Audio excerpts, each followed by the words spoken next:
अगर निर्भय होना चाहते हो, परम सुखी होना चाहते हो, तो भगवान के शरणागत हो जाओ। सारे जगत को अभय दान देने वाले भगवान हैं। भगवान का एक प्रण है, ममपन शरणागत भयहारी। जो मेरी शरण में आ गया उसके भय का मैं नाश कर देता हूं। साधना में अवस्था मन की मानी जाती है कि आप कितने अच्छे साधक हैं। यदि आपका मन भगवदाकार है, हर समय भगवत चिंतन चल रहा है, आपके स्वप्न भागवती का रहे हैं, आपके विचार भागवतिक हैं, तो आपकी अच्छी साधना हो रही। और यदि आपके स्वप्न गंदे आ रहे हैं, क्योंकि स्वप्न में मन का ही सारा खेल होता है, और आपकी चिंतन वृत्ति वासनात्मक चल रही, तो अभी साधना का प्रभाव मन पे नहीं पड़ा है। जिसका मन हर समय भगवत चिंतन करता रहता है, वो जीते जी जीवन मुक्त हो जाता, अनुभव होता है। जैसे किसी ने कहा कि हमें कैसे पता चलेगा कि हमारा काम हो गया है, तो जैसे आप भोजन पा लेते हैं तो किसी दूसरे से गारंटी थोड़ी लेनी होती कि हम छक गए हैं क्या, आप जरा बताना हम छक गए हैं क्या। नहीं, अपने हृदय में आ जाता है कि अब मैं तृप्त हो गया। ऐसे ही अपने हृदय में आ जाता है कि मेरा काम हो गया, अब मेरा जन्म नहीं होगा। ये हृदय में आ जाता है, अपने आप अनुभव में आ जाता है। जब स्वरूप बोध होता है तो किसी और से सलाह थोड़ी लेनी होती है, वो अपने आप अनुभव में आ जाता है। हाँ, यदि गुरुदेव का वर्ण नहीं किया है तो फिर आपको किसी न किसी गुरु से प्रमाणित करवाना पड़ेगा।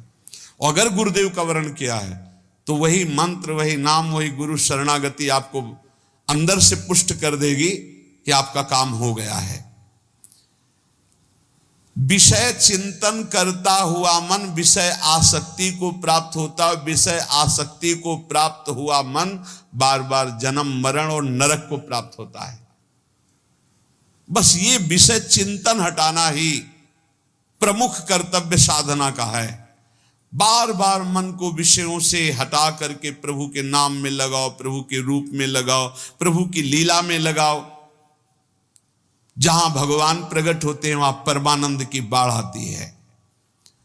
पर ये ध्यान रखें, गुलाब का फूल कांटों में खिलता है, उसकी सुगंध लेनी, फूल लेना है तो कांटों से बचाकर। ऐसे ही जब आप भगवत चिंतन के लिए चलेंगे तो आपका चिंतन चुराने के लिए माया विविध नाटक करेगी, कांटे फैलाएगी। कोई तुम्हारी निंदा करेगा, कोई अपमान करेगा, कोई उपहास करेगा, तुम्हारी अव्यवस्था हो सकती है, तुम्हारी परिस्थिति बहुत भयावह हो सकती है। इन परिस्थितियों में भी भगवत चिंतन का तार ना टूटने पावे तो आगे गुलाब का फूल है।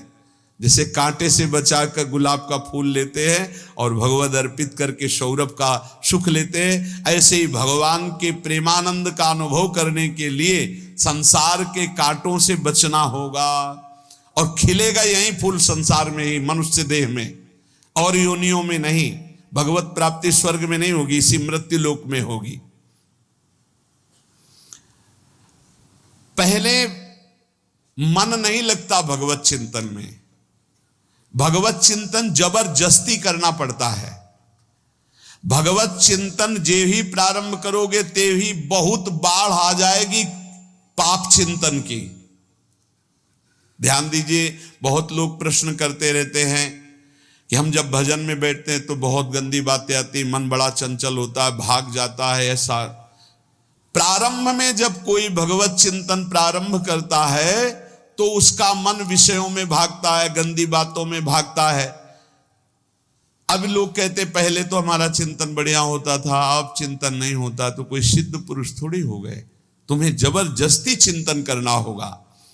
जगत के प्राणी में जहां मन जाए तो इसमें भी भगवान, पदार्थ में मन जाए तो उसमें भी भगवान। जहां जहां मन जाए वहां वहां भगवान देखो, या मन को हटाकर नाम मंत्र में लगाओ। ऐसे भगवत स्मृति जागृत की जाती, बार बार प्रयास करना होता है। कई लोग ये प्रश्न करते हैं कि हमसे बड़े पाप हो गए तो क्या हमें भगवान की प्राप्ति हो जाएगी? तो यहां कह रहे हैं भगवान किसी के पूर्व जीवन को नहीं देखते हैं, वर्तमान के भजन को देखते हैं। पकड़ो इस बात को। अगर वर्तमान में आज आप सुधर गए हो, नाम जप कर रहे हो, तो आप भक्त हो। ये गीता जी में भगवान ने कहा, अपिचेत सुदुराचारो भजते माम अनन्य भाग साधुरेव समंतव्या सम्यक व्यवसिता। ऐसा बहुत दुराचारी पहले रहा है, बाद में उसके मन में आ गया कि भगवान के सिवा हमारा कोई कल्याण करने वाला नहीं, हमारा कोई नहीं, तो भगवान कहते हैं मैं उसे साधु ही मानता हूं, उसे साधु बना देता हूं। भगवान किसी के पूर्व जीवन को नहीं देखते। बहुत बढ़िया बात है। कल तक हम क्या करते रहे भगवान नहीं देखते, आज क्या कर रहे हो ये देखते हैं। यदि आज आप भजन में लग गए हो, अच्छे आचरण कर रहे हो, तो आपको भगवत प्राप्ति हो जाएगी।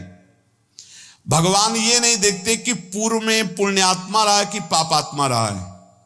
भगवान वर्तमान में देखते कि मेरा भजन कर रहा है, बस इसी से कल्याण कर देते हैं। पकड़ो इस बात को, तो कभी प्रश्न नहीं उठेगा कि क्या हमको भी भगवत प्राप्ति हो सकती है क्या। हमारा मन यदि श्री भगवान को चाहने लगे तो श्री भगवान हमारे मन में ही आकर बस जाएंगे। भगवान की रूप माधुरी में मन डूबने लगेगा।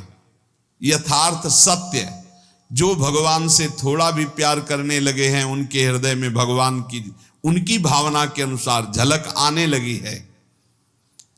हृदय में प्रभु के आते ही अनंत जन्मों के संस्कारों का नाश हो जाता है।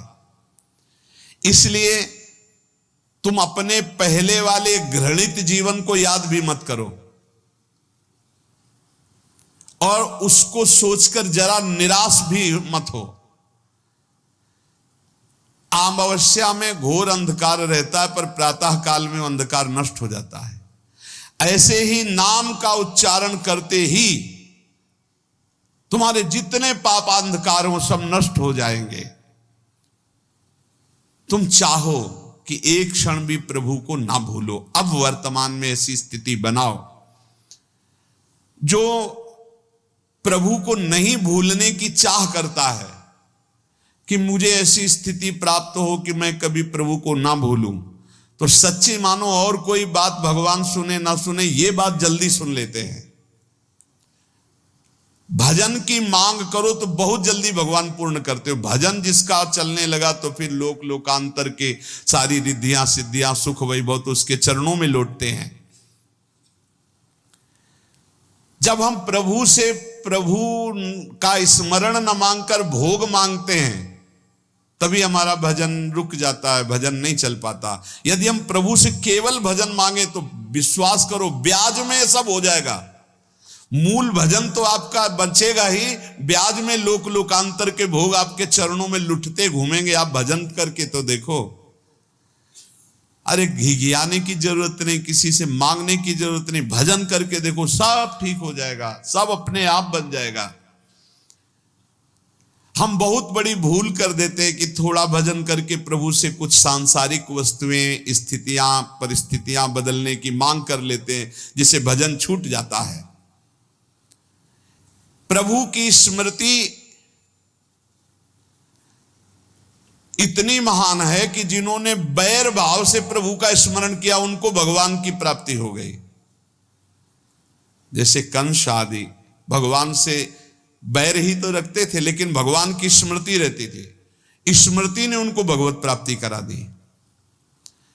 स्मृति में महान सुख है, पर वो जब भक्ति रस से युक्त स्मृति होती तब माधुर्य रस, प्रेम रस का अनुभव होता है। कल्याण तो वैर भाव से स्मरण करने वालों को भी प्राप्त हो गया।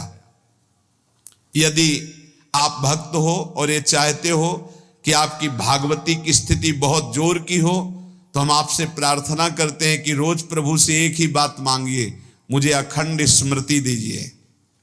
अर्जुन जी को पूरी गीता जी सुनने के बाद यही मिला, नष्टो मोहा स्मृति लब्ध्वा। स्मृति,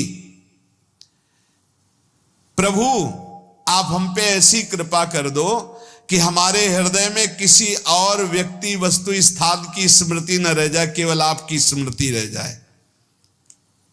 ये चाह भगवान बहुत जल्दी पूर्ण कर देते हैं, यदि उपासक हृदय से ये बात मांगे।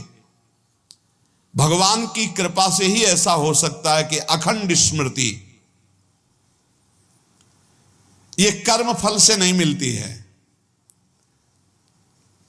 प्रभु के प्रति निर्भर होकर जो दैन्यता पूर्वक प्रभु से मांगता है और हर समय अभ्यास करता रहता है भगवत स्मरण का, उसको ये स्मृति मिलती है। और स्मृति मिल गई तो इससे बड़ी कोई स्थिति नहीं, हर समय भगवान का स्मरण।